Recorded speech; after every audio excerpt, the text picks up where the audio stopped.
Today in the U.S., there's been a huge victory for those in the gay community who want to get married. But there's also a victory in other countries when it comes to the issue of gay conversion therapy. Now, AJ Plus followed up on a story involving one gay Chinese man who actually sued a gay conversion therapy clinic for the way that they treated him with electroshock therapy. Now, let's hear a little more from him. This is Yang Tang, who sued electroshock therapy, or I should say gay conversion therapy clinics. Take a look.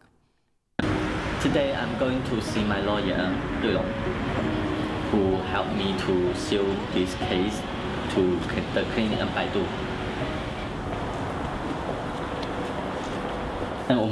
我案子有什么新进展吗？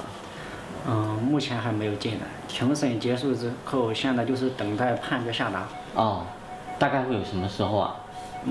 这个案件是今年5月份立案的嘛？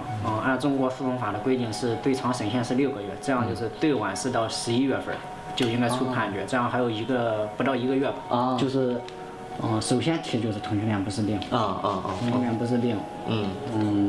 So AJ Plus did a mini doc on this, and you can watch the full documentary in the link in the description box. And I highly recommend you take a look at it because it kind of walks you through the legal process that he had to go through. But also keep in mind that while we have a huge chunk of the country in the U.S. that's conservative, in China, it's even more conservative. So to come out to your parents is even more difficult. And then on top of that, to sue a gay conversion therapy clinic is nearly impossible in terms of a victory. But miraculously, Yang Tang did win. The gay conversion therapy clinic had to give him $562 after a judge ruled that what they were doing was wrong. He had to go through, again, electroshock therapy. They basically tortured him because of the fact that he's gay. And of course, as you guys already know, you can't change someone's sexual orientation or identity. And of course, it didn't work with him either. Well, ironically, actually, these attempts at gay conversion therapy prove our case. Because the whole AJ Plus video is great. They give you a sense of what the guy went through. And it's terrifying. So what they do is they hypnotize the guy.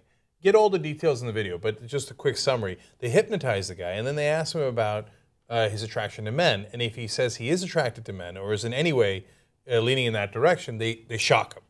Okay? Can you imagine? I mean, this sounds like some of the horrific things that used to happen in the past.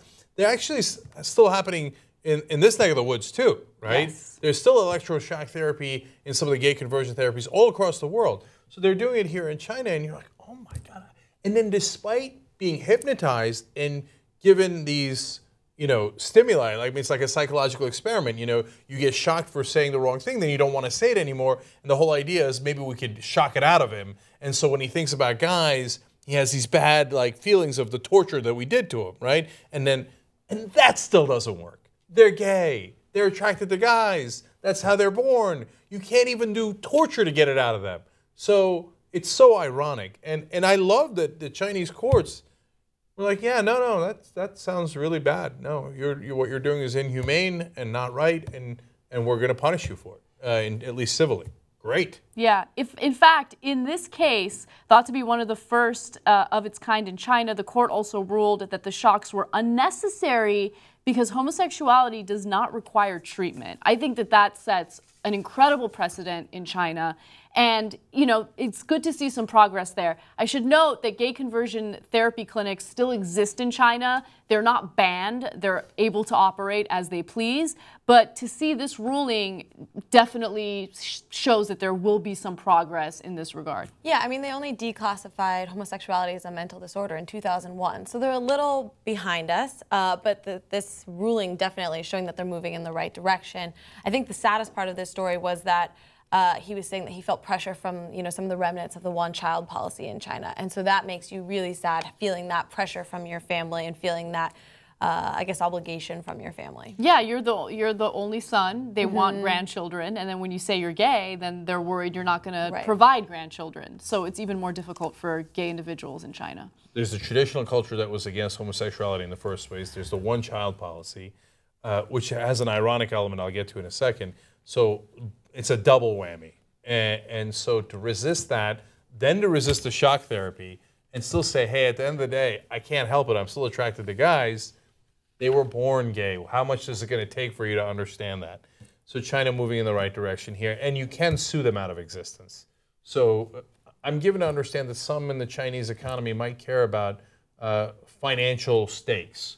So if they're making money from it, they're going to continue. If they're not making money, they're losing money from it, all of a sudden they're going to have a little bit less interest in that kind of therapy. Yes. Now, finally, the last twist of irony here is we did a story many years ago about how the one-child policy led to far more homosexual acts in China. Because there aren't as many women. That's right. Not as many women around, an overabundance of men.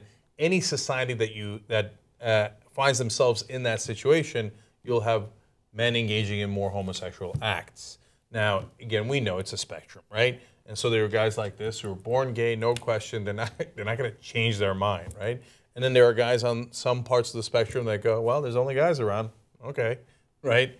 So the culture that was traditionally against gays created a lot more gay acts by having the one-child policy. Yes. Ironic.